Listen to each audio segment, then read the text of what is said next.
How we doing, Milwaukee?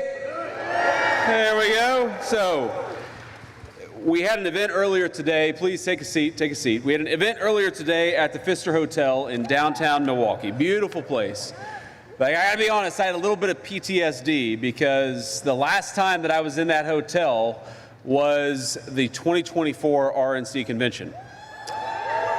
And if y'all remember, I flew to Milwaukee the Monday morning that the RNC convention starts, and I get there, and I have no idea if I'm the VP nominee or not. So I get to my hotel, which is not the Pfister, it's at the other hotel for the RNC convention, and I get a phone call. Actually, it was a text message from Susie Wiles, who was the campaign manager in 2024, and the text message says, JD, you just missed a very important phone call. I'm like, oh no. So I call the President of the United States and I say, sir, I hear I missed an important phone call. And he said, JD, you did miss a very important phone call, and now I'm gonna have to pick somebody else. And like, you know, my entire body clenches up. I'm like, is this real? And then at the same time, my 7-year-old, who's now 9, but at the time, my 7-year-old boy is talking to me about Pokemon cards. So I'm trying to talk to the President of the United States about becoming the vice presidential nominee. And meanwhile, my 7-year-old is talking to me about Charmander cards, and I have no idea what's going on. But so walking through the Pfister Hotel, I've got this like moment of remembrance of the moment where I almost missed the president's phone call. But here I am. It worked out. I'm the Vice President of the United States, thanks to you.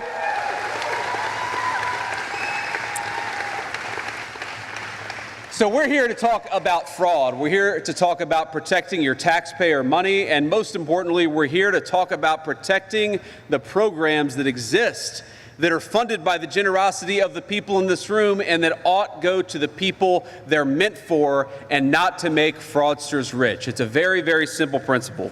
Now, there are a lot of people that I have to thank and make this work possible. And first of all, I've got to thank our great CMS administrator, Dr. Oz. Where is Dr. Oz at? He might be backstage, but Dr. Oz and our team at the Fraud Task Force, Kim Brandt and Scott Brady. Kim and Scott, please give a round of applause to these guys. They have protected more of your money than anybody. Now, we could not have done what we did were it not for the support of our incredible congressional allies. We're going to talk a little bit about the fact that we've saved you all billions and billions of dollars that was going to fraudsters. That's money in your pocket, which is exactly where it belongs. But we couldn't do that without a couple of great congressional representatives, and in particular, I've got to give a shout out to Representative Brian Stile. Where's Brian Stile? Please stand up, man.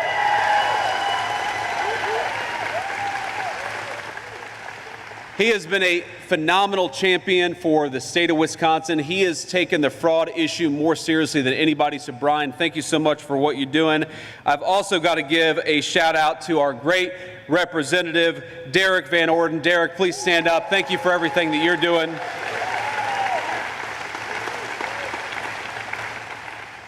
And I got to say, it would be so nice to have a governor in this incredible state, one of the most beautiful states in the union, especially this time of year. I love Wisconsin, or as you guys say, Wisconsin. Love Wisconsin, but we have got to have a governor who takes fraud as seriously as the President of the United States, who's trying to save your money as much as we are in Washington, and that's Tom Tiffany. Tom Tiffany is who we got to elect the next governor.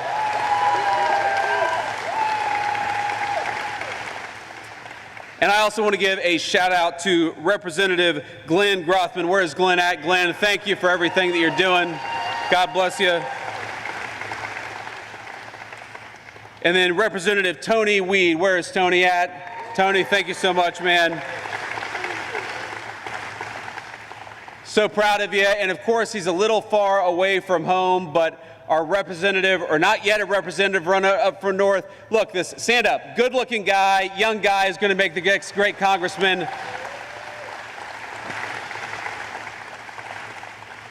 So here's the crazy thing. Ladies and gentlemen, we don't have two parties that disagree about tax policy or regulatory policy. We have got a party that is fighting for fraud and a party that is fighting against fraud. And I don't know about you, but how about we give more authority, more power, and more influence to the party that is trying to save your money and send the fraudsters to prison? That's all we're trying to do. Now, let me talk about a few of the things that we've been accomplishing here. So the very day after the State of the Union address, where the president makes me the leader of the anti-fraud task force, what we do is we go about the business of stopping these companies that are set up to provide durable medical equipment. You know, this is hospital beds, oxygen tanks, things like that, things that the American people need, and the Medicare program exists to ensure that our seniors have access to. Now, what happens, though, is that there are people setting up these programs, setting up companies that sell durable medical equipment, and they're not selling a single product, but they are billing for lots of product. Billions and billions of dollars was being billed to you, was being billed to the program that exists to ensure that our seniors have health care.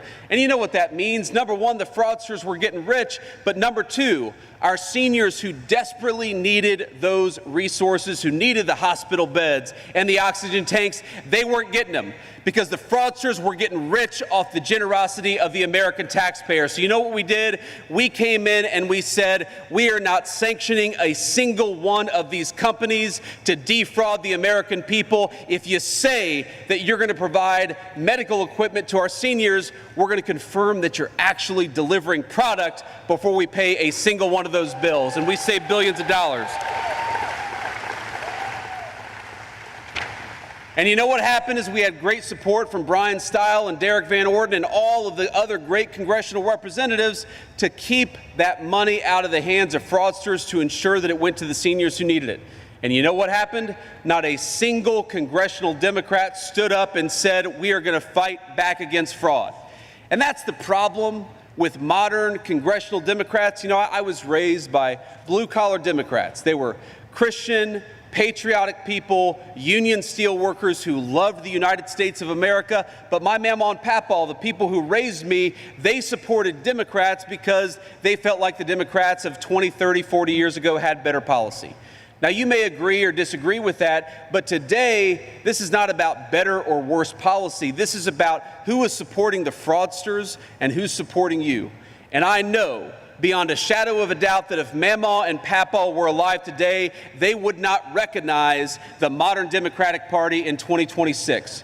They would not recognize a party that tries to send your money to illegal aliens instead of our hardworking seniors who earned those benefits and ought to have access to them. They would not recognize a party that raises your taxes so that we can give more money to the fraudsters, and they would not recognize a party that rewards the fraudsters rather than sending them to prison. So I ask you a very simple question. When you come to vote in November, are you going to vote for the pro-fraud party?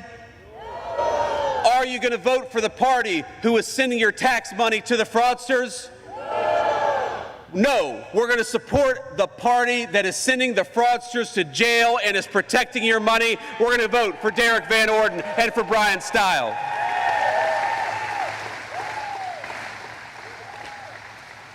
Now, I want to talk about another fraud crackdown, and this is almost hard to believe. But, you know, we have a program called the H-1B visa program. And this goes to show how broad-based the fraud task force is we're fighting for your taxpayer money, but we're also making sure that fraudsters don't take advantage of these visa programs. Now, why does this program exist? This is a visa program that was set up to ensure that if you were a brilliant technology person or a brilliant scientist or a brilliant doctor, you could come to the United States and get access to this visa program. But you know what's happening way too much? Is that big corporations and fraudsters overseas are using this program to undercut the wages of American workers. So you know what we're doing in the Trump administration? We're saying no more. If you were trying to take advantage of that visa program, you are not allowed in to the United States of America. Today, I'm proud to announce that the Federal Department of Labor has started dozens of subpoenas and investigations into foreign fraudsters who are trying to take advantage of the H-1B visa program. Here's a simple principle, ladies and gentlemen. American jobs ought to go to American workers and not foreign fraudsters, and the Department of Labor is fighting back against it. Now here, I want to talk about something else here. To my right, to your left. This is a program, again, there is so much fraud, or there was so much fraud in the federal government, we're taking it off of the books. But so much fraud, I didn't even know this program existed, okay? So what is allografts? These are the, skin grafts that people get when they get a wound or they get a burn, a very, very important medical procedure, but a medical procedure that was being radically taken advantage of. So if you go back to 2019, 2020, 2021, you see less than $1 billion is paid for these skin grafts. Again, these are very important procedures for the people who need them. What happens under the Biden administration? All of a sudden, we go from less than $1 billion spent on these skin grafts to $15 billion in 2025. And actually, in 2026, the number was supposed to be $25 billion. But because we cut down on fraudulent payments and fraudulent billing, we saved you $25 billion. That number is now well below $1 billion today. That's a simple, good government action. And again, my friends, we want the people who deserve these treatments, who need these treatments, to have access to them. If we spend all your money giving these treatments to fraudsters instead of giving them to the people who need them, then those programs aren't going to exist anymore. And I just have this look, we're a generous country. I love that we're a generous country. My family sometimes benefited from these programs that ensured that poor children would have a bite to eat or would be able to see a doctor. I sometimes had a meal because the American people were generous enough to say that we're not going to let our young American kids go hungry because their parents can't afford a bite to eat. I think that's an amazing, amazing thing about our great country, is we're generous enough to lend a helping hand to our fellow citizens in need. But when your government allows, whether in the state or the federal level, when we allow that money that ought by rights go to feed poor children, but instead goes to fraudsters, we destroy the social fabric of the United States of America. So what I take very seriously as your vice president, what Derek Van Orden and Brian Stile take very seriously as your congressional representatives, and what Donald Trump takes seriously as the president of the United States, is this sacred promise that it exists between the government of the United States and its citizens. That when you pay your tax dollars, it goes to the people who need it, not to the fraudsters, which is why we're throwing those fraudsters in prison. It's exactly where they belong.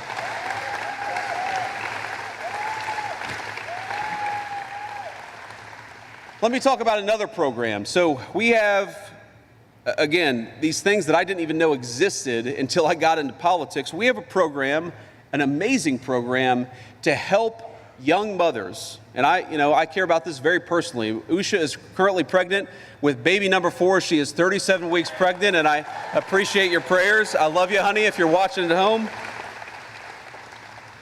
But we have a program to ensure that at-risk moms can get the prenatal care that they need.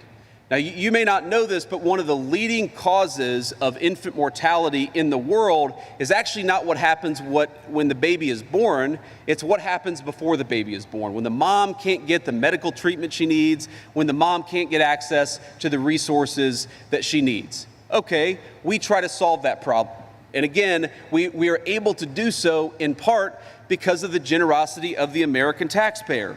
But you know what? In Milwaukee, with the government of this state looking the other way, we had people who were allowing fraudsters to get rich off of that prenatal care without providing a dime of services to the young moms who need it. And I want to point to this woman. Now, I want to be clear that the woman in the back did nothing wrong. But look at this woman in the front with the smug look and the Louis Vuitton bag. A woman who quite literally stole from young mothers who needed prenatal care, and the state of Wisconsin, ladies and gentlemen, had to scale down that program because of insufficient funds. So that this woman could go and buy a Louis Vuitton bag, there were young mothers in Wisconsin who did not get access to the prenatal care that they needed. That endangers the moms, that endangers the babies. And you know what? Derek Van Orden and Brian Stile fought against it, and the congressional Democrats that they go to work with every single day fought for it. So here's a simple question, here's a simple principle. If you fight to take money away from needy moms and give it to this woman and her Louis Vuitton bags, you should have your ass thrown the hell out of Washington, D.C. You don't belong there. You don't belong anywhere in a position of influence. And I'm sorry, excuse my language. I know we got a couple of kids in the audience. My wife, I love her. She gets on me all the time because I was raised by a gun-toting, F-bomb dropping grandmother. And we've got an F-bomb dropping grandmother right over here, I can tell. And, you know, old habits die hard, ladies and gentlemen. That's all I'll say. Even as vice president, old habits die hard, but I try to work on it. And here's what I want to close with, and we'll take some questions from the reporters. We have an opportunity to keep the momentum of the last couple of years, and particularly the last few months. We can keep on fighting fraud, or we can reward the fraudsters. We can kick criminal illegal aliens out of our country, or we can reward people for stealing your tax money. We can protect those moms who need that prenatal care, or we can give it away to people who are trying to take advantage of you and take advantage of the system. This is not a normal election because we're not running against people who maybe have different ideas about tax policy or regulatory policy. To the people watching at home, I understand you're of course not going to agree with the president and the vice president about every single issue. But what I hope we can all agree on is the simple principle that the people's government exists to fight for the people and not the fraudsters. So, thank you. So please help us out by sending Derek Van Orden and Brian Stile back to Washington, D.C. Keep the pro-fraud party out of Washington. Keep these guys fighting for you. Thank you, ladies and gentlemen. It's an honor to be here.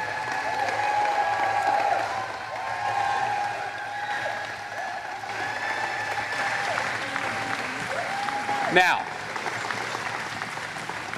I'm going to take some questions here, but it's funny, you know, sometimes people call, I got to make sure it's not the president. He's over at NATO right now. Okay, it's not the president. But let me start with the local reporters here, and go ahead, guys, and fire away. I'm an open book. I'll answer any question. Mr. Vice President, welcome to Milwaukee, welcome to Wisconsin, welcome back. I'm Julia Fellow with 620 WTMJ. You've been overseas, the president is just coming back from Turkey, memorandum of understanding. We're looking at gas prices, what's going on with the Strait of Hormuz. The president was saying that he was going to strike tonight, like now. So can you tell us what is going on right now? Where are we with the war in Iran? Yeah, so look, we made a deal with the Iranians, and we had to step back a little bit. Before you even get to the deal, the simple fact is that thanks to the incredible efforts of our amazing U.S. military, to Pete Hegseth and Dan Kane, the President of the United States, just amazing people. But most of all, thanks to the troops, we came into the situation with maximum leverage and maximum strength. Their nuclear program was destroyed. Their conventional military was destroyed. And you've got some people within the Iranian system who are saying, you know what? We want to change our relationship with the United States. We want to turn over a new leaf. And the president said, okay, we will sit down at the table and negotiate and see if the smart people in that system can take over from the crazy people. Well, here's the basic deal that we cut. The basic deal that we cut was, we'll lift our blockade if you stop shooting at ships. But if you shoot at ships, we are going to punch back, and we're going to punch back harder than ever before. That was the deal. They said they would stop shooting at ships. And what happened 24 hours ago? They started shooting at ships again. Now, they were good. They were well behaved for about a week, but then they started shooting at ships. So the deal is very simple. If they shoot at ships, we're going to knock the hell out of them, and it's that simple, and that's the basic way it's going to work.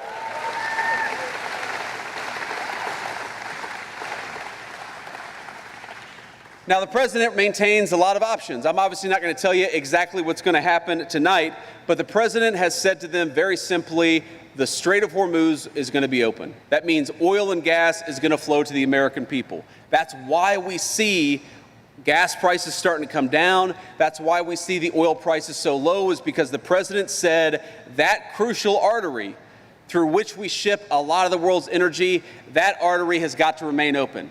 And that is what the Iranians have to know. If they try to close it down, there's going to be a response for the American military. It's that simple. That's the deal. They can either follow it or they can have exactly what happened to them last night. It's just going to keep on happening until they open up that lane and stop shooting at ships. It's simple.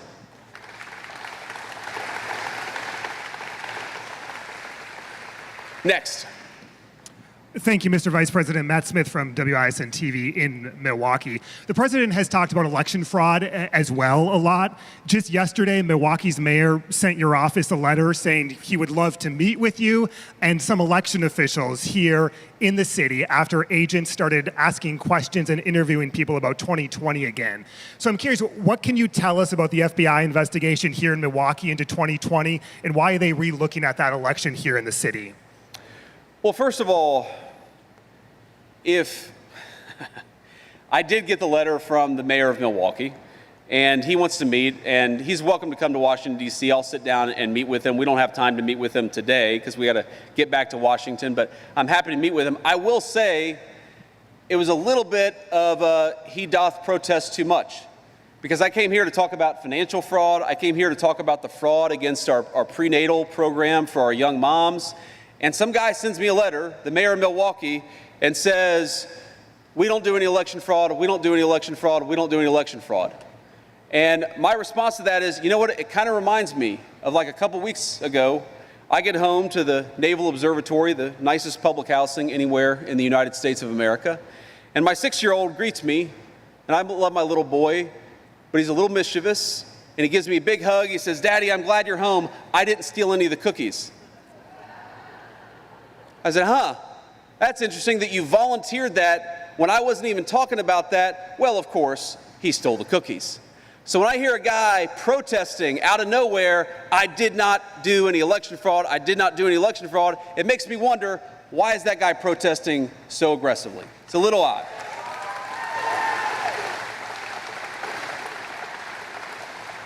The second thing I'll say is, look, there's, of course, this big debate about how much election fraud happens in the United States of America. You guys know my views. We're not going to settle this here. First of all, any election fraud is too much election fraud in the world's greatest and oldest constitutional republic.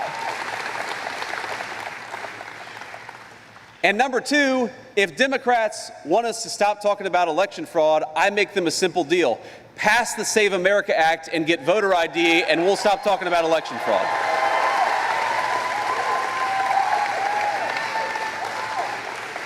We are the only advanced democracy anywhere in the entire world that doesn't require you to show a voter ID to vote. It's simple. Just give us election integrity laws, give us voter ID, and then we will have the confidence to say to the American people there's no cheating. But when they say, number one, we don't want voter ID, and number two, there's not that much cheating in our elections, it's natural for all of us to say, not much cheating is still way too much cheating, so stop it and give the American people voter ID. Thank you. Next question. Thank you, Mr. Vice President. Vanessa Kelson, Gray Media. What will happen if Wisconsin Governor Tony Evers does not hand over the SNAP rolls or the Medicaid enrollment data to your administration? Well, look, we're going to look at what we can do to force him to give her that data. And just to give some context to the question for those of you who don't know. So the SNAP program, which is one of the most important programs that exists in the federal government, it ensures that low-income families have enough food to eat when they're down on their luck. Would you be shocked to know that most states do not do eligibility checks for the SNAP rolls anywhere? Doesn't happen in California, doesn't happen in a lot of other places. I'm the Vice President of the United States, and I could not tell you, not because I don't want to, but I cannot tell you whether the state of Wisconsin has illegal aliens who are ineligible, who are receiving food stamp benefits paid for by your tax dollars. And the reason why I don't know the answer is because the governor of this state will not give us the data that allows us to say, well, this person is eligible, this person is an illegal alien, scratch them off the list. Now ask yourself, ladies and gentlemen, that is, in my view, borderline criminal. If you are administering a program collecting billions and billions of dollars and you don't check whether the people you're giving that money to are actually entitled to it, that is a complete scam that's being perpetrated on every single person in this room. So what we've asked the governor to do is just give us the data so that we can check whether you've got illegal aliens on your food stamp rolls, and he's saying absolutely not. And I think the only plausible explanation for that is that he cares more about protecting illegal aliens than he does the good citizens of Wisconsin. It's a scam, and it has to stop.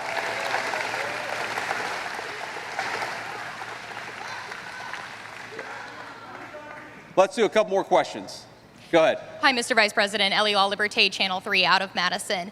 Now, last month, the Wisconsin Department of Justice joined a multi-suit lawsuit against the Trump administration over its implementation of new Medicaid work requirements. Our Attorney General wrote, quote, "The Trump administration is lawlessly trying to restrict access to Medicaid coverage." What's your response?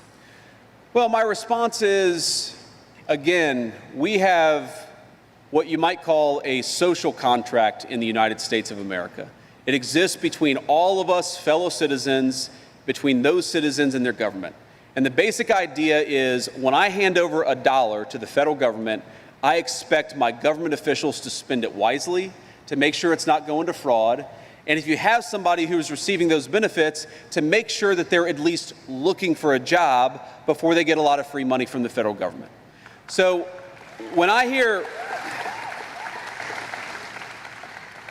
the Attorney General of this state saying that we don't want to confirm that people are looking for work before they receive federal benefits, my natural question is, why are you so against people looking for a job? That's it. We're not saying that we want anybody to go without medical benefits. What we're saying is that we want you, if you're going to receive these benefits, we want you at least to try to find a job. And I think in the same way that every single person in this room and every single tax-paying citizen of Wisconsin hands their money over to the government, it's totally reasonable for them to expect the beneficiaries of that money to at least be looking for work. That's the contract, and if you violate that contract, you shouldn't get a dime of federal money. Why don't we do one more question? Hi, I'm Mary Spicuzza with Milwaukee Journal-Sentinel newspaper. My coworker and I started investigating prenatal fraud here in Milwaukee almost a decade ago, and we noticed that state officials started investigating federal officials, federal prosecutors. So two-part question, do you think because all those people came together, is that an example of people working together and doing what they're supposed to do? And what do you do now to make sure that the women and babies who are supposed to be getting help are actually getting help? Yeah, so first of all, the most important way to ensure that the people who deserve the help, who need the help, actually get it, is to cut down on the fraud. Because money doesn't grow on trees, and there are limited resources. This is one of the reasons why I personally care so much about fraud. I want to save every single one of you money, but I also want to ensure that when a young mom goes in to get some prenatal vitamins, and she can't afford them, she's able to get access to them because a fraudster hasn't taken advantage of that program. Part of what we're trying to do is to ensure that these programs exist for the next generation. Look, just take one of the biggest federal programs out there, Social Security. People pay into Social Security for their entire working lives. Every single day, or every 2 weeks, I should say, we get a paycheck. And we see on that paycheck the amount of money that is going to Social Security. I am worried that if we don't stop sending Social Security checks to illegal immigrants, the people who paid into it for their entire lives are never going to have access to that money. That's a scam. and it's totally unacceptable. So the most important thing we can do to ensure those benefits exist for the people who earned them is to make sure that the fraudsters don't get them, that the American people do.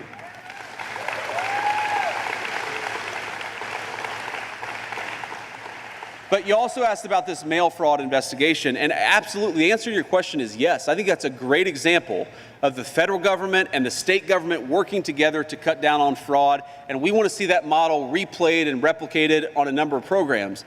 The problem is there are certain programs that, for whatever reason, most, not all, by the way, because I'll give great credit to the blue state governors who are working with us, but most blue state governors, if you want to check, for example, whether illegal aliens are getting food stamps, most of them are saying, we're not going to do that. If you want to check if illegal aliens are getting access to Medicaid health benefits, most of the blue state governors are not willing to do that. And I think it's just sad that this should be a bipartisan issue. If you're a Democrat and you believe that Medicaid should exist to provide good health benefits to people who can't afford them, then why don't you want to cut down on the fraud? If you care more about fraud than you do about these health benefits, it starts to make it look that you care more about illegal aliens than you do about the citizens of Wisconsin. That's what it looks like to me. So I'll say to the governor of this state, even though he's not of my political party, the attorney general, anybody else, you have an open offer to come into the White House and to talk about how we can combat fraud together. I will work with you. I will make it easier. I will give you federal resources. I will do whatever I need to do. But it's got to be a two-way street. If you're hiding the food stamp rolls because you don't want to tell us whether illegal aliens are getting food stamp, that's not cooperation. That is you hiding criminal conduct from the American people, and it's a scandal, and it absolutely has to stop.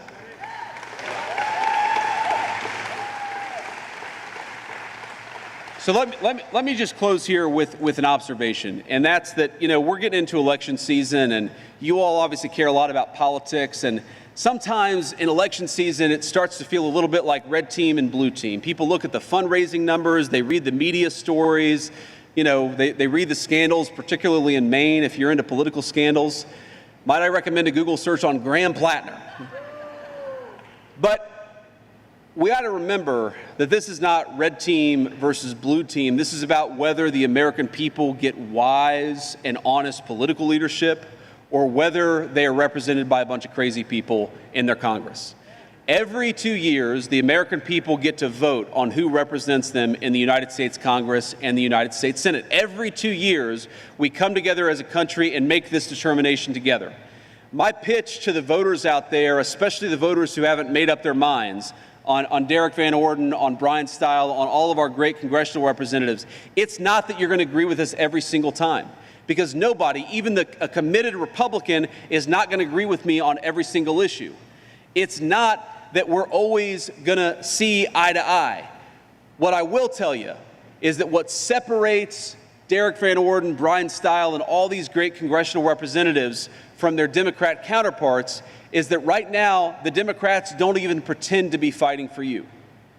Now, we could disagree, for example, about what should the police department's budget be. That's a reasonable, rational conversation for Republicans and Democrats to have. That's not the conversation that we're having. We're having the conversation about whether we support our police officers, which is what Republicans want to do, or whether we abolish police departments, which is what the Democrats are proposing to do. We can talk about what our exact immigration level should be. Of course, reasonable minds are going to disagree.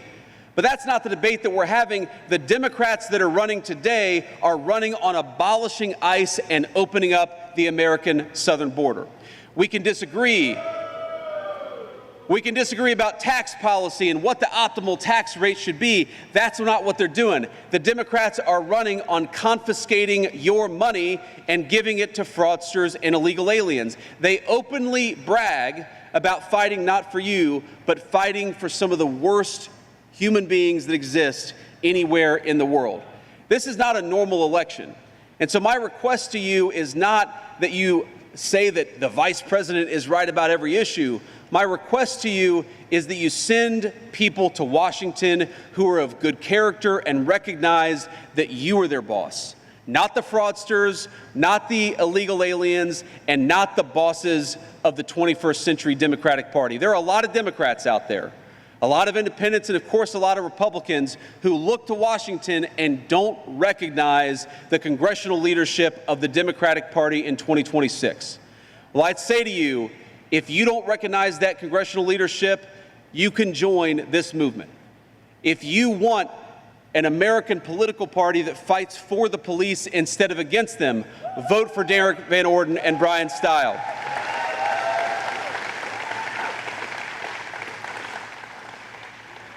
If you want an American political party that cuts your taxes instead of raising your taxes to give it to fraudsters, then you got to support Glenn Grothman and Tony Weed.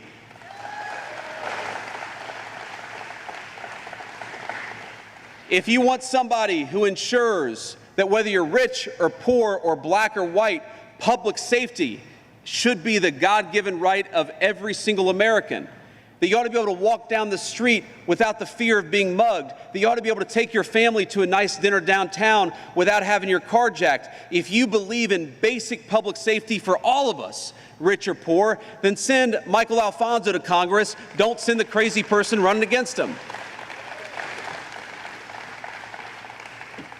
My point is that this is not a normal election of people who disagree about this or that issue.